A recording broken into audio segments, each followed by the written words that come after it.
Hero Mohan Lal కు warning ఇచ్చారు తమిళనాడు రైతులు. ఎంపురాన్ మూవీలో 12 సీన్లను తొలగించాలని అల్టిమేటం ఇచ్చారు. లేదంటే ఇళ్లపై దాడులు చేస్తామని హెచ్చరించారు. ఇందుకే ఎంపురాన్ మూవీలో ఏముంది, రైతులకు ఆగ్రహం తెప్పించిన సీన్స్ ఏంటి? ముళ్ళ పెరియార్ డ్యాం ఇదో విచిత్రమైన డ్యాం. ఉన్నది కేరళలో, అవసరం తమిళనాడుది. యాజమాన్యం కేరళ అయినా నిర్వహణ మాత్రం తమిళనాడుది. అందుకే రెండు రాష్ట్రాల మధ్య ఈ డ్యాం ఏళ్ల తరబడి మంట పుట్టిస్తూనే ఉంటుంది. ఇప్పుడు ఆ మంట కాజ్యం పోసింది ఎంపురాన్ మూవీ. మోహన్ లాల్ నటించిన ఈ సినిమాలో డ్యాం కు సంబంధించిన సీన్స్ పై తమిళనాడు రైతాంగం భగ్గుమంటోంది. ముళ్ళ పెరియార్ డ్యాం 100 ఏళ్లకు పైబడిందని, ఇది ఎప్పటికైనా ప్రమాదమే అంటోంది కేరళ. అలాగే నీటి మట్టం తగ్గించాలంటోంది. వానలు వరదలు వస్తే డ్యాం కిందనున్న గ్రామాలు జలదిగ్బంధంలో చిక్కుకుంటాయని ఆందోళన వ్యక్తం చేస్తోంది. ఇదే విషయాన్ని ఎంపురన్ మూవీలో ప్రస్తావించడం వివాదానికి దారితీసింది.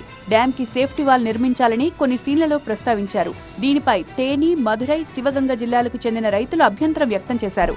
మొత్తం 12 సీన్లు తొలగించాల్సిందే అని, లేదంటే హీరో మోహన్ లాల్ నిర్మాతల ఇళ్లు, కంపెనీలపై దాడులు చేస్తామని హెచ్చరించారు. ముళ్ళ పెరియార్ డ్యాం పై కేరళ ఆందోళన వ్యక్తం చేయడం, దాన్ని తమిళనాడు కొట్టివేయడం ఏళ్లుగా జరుగుతూనే ఉంది. కోర్టులో కేసులు కూడా నడుస్తున్నాయి. అయితే సినిమాల్లో డ్యాం ప్రస్తావన తీసుకురావడం వివాదాన్ని మరో లెవెల్ కి తీసుకువెళ్తోంది. గతంలో డ్యాం 999 మూవీలో రిజర్వాయర్ బద్దలైతే ఊళ్లకు ఎలాంటి ప్రమాదమో చూపించే ప్రయత్నం చేశారు. ఈ మూవీపై అప్పట్లో ఆందోళనలు మిన్నంటాయి. ఇక తమిళనాడు రైతాంగం హెచ్చరికలతో ఎంపురాన్ మూవీ యూనిట్ ఏం చేయబోతోంది? ముళ్ళ పెరియార్ డ్యాం కి సంబంధించిన సీన్లను రేపట్లోగా పూర్తిగా తొలగిస్తుందా? అది సాధ్యమేనా? ఒకవేళ కాకుంటే రైతులు ఎలాంటి ఆందోళనలు చేయబోతున్నారు? అవి ఏ రూపం దాల్చబోతున్నాయన్నది ఉత్కంఠగా మారింది.